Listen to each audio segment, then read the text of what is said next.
Shalom à tous, Baruch Hashem, Ashreinu, Matov Chelkenu. On a le sroud de continuer le jardin de la richesse, le guide pratique pour être un riche authentique, Bat Hashem Itbarach. Et donc, on est dans le chapitre pour analyser et déceler les bouchons dans les canalisations de la Parnassa, sur quoi on doit faire tchouva, sur quoi on doit s'améliorer pour réouvrir les canaux de l'abondance. Et aujourd'hui, on va voir quelque chose de très important dans notre génération,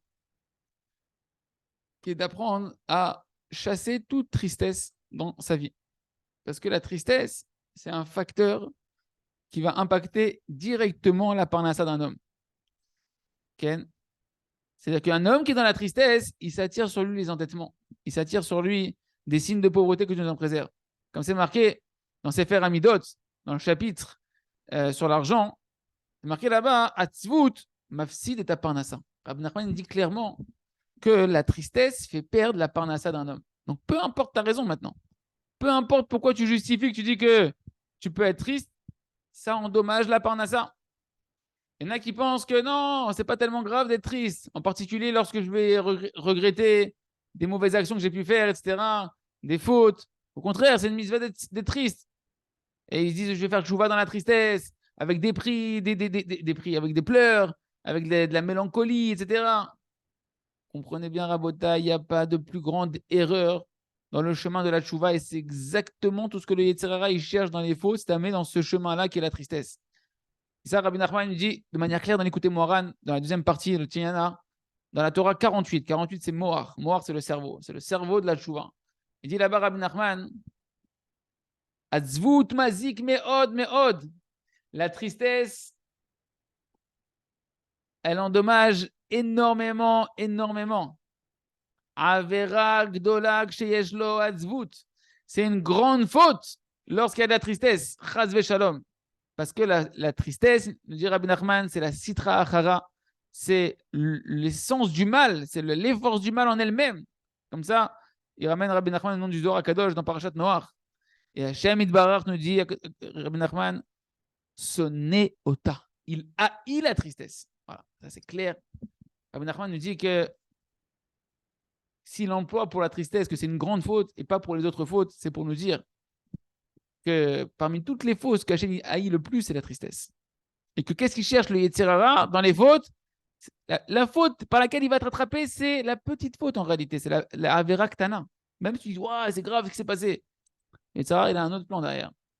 C'est t'amener à la grande faute. C'est quoi la grande faute? La tristesse. Quand tu es triste, tu es contre Hachem. Tu ne crois plus dans l'amour d'Hachem. Tu n'as plus de volonté. Tu n'as plus de force.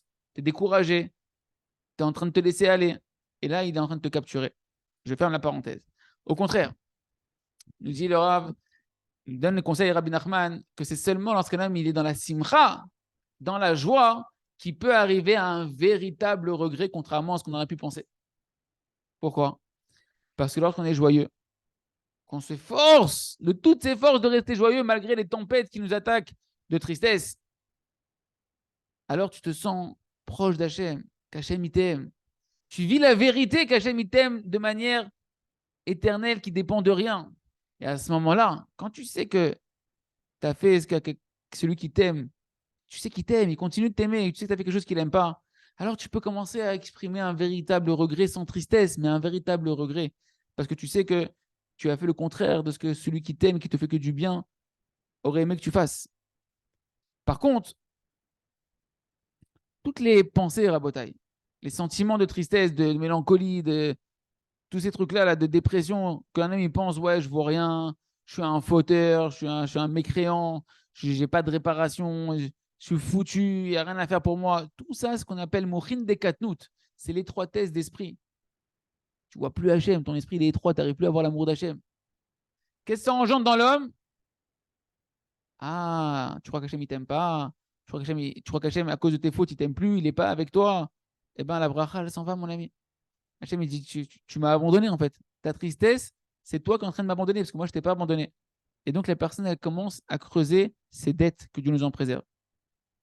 Et sur ça, nous dit le plus sage de tous les hommes, Shlomo Ameler, dans Michelet, chapitre 10, Birkat Hachem ita Hashir. La bracha d'Hachem, elle enrichit. Quelqu'un qui est connecté à la bracha d'Hachem, il a de la richesse. Velo Yosif et Tsevima, il ne fera pas continuer la tristesse avec cette bénédiction d'Hachem qui amène la parnassa, qui amène la richesse. Sous-entendu, cette étroitesse d'esprit de croire que parce que tu as fait des fautes, etc., surtout en 2023, alors Hachem, il t'aime plus. La bracha d'Hachem, elle t'a abandonné, que tu rentres dans la tristesse, ça fait fuir la richesse, ça amène les dettes. Par contre, celui qui est joyeux, il mérite la réussite, Rabotai. Comme c'est marqué dans Sefer Amidot sur le chapitre de la Simcha, de la joie. Misheu Tamid Vesimcha ou Masliar. On apprend ça de Yosef Hatzadik.